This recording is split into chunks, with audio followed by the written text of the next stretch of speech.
wenye umri wa miaka 60 hadi 90 wa kata ya Nshamba wameanzisha mafunzo ya mieleka na ngumi kwa lengo la kukabiliana na wabakaji. Mtazamaji, hawa ni baadhi ya wazee waliojiandaa na wabakaji kwa kufanya mazoezi ili kuhakikisha kwamba vitendo vya ubakaji wanavikomesha.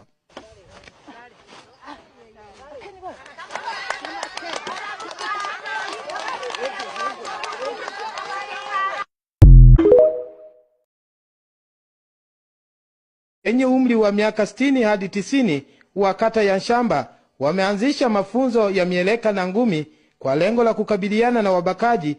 Mtazamaji, hawa ni baadhi ya wazee waliojiandaa na wabakaji kwa kufanya mazoezi ili kuhakikisha kwamba vitendo vya ubakaji wanavikomesha.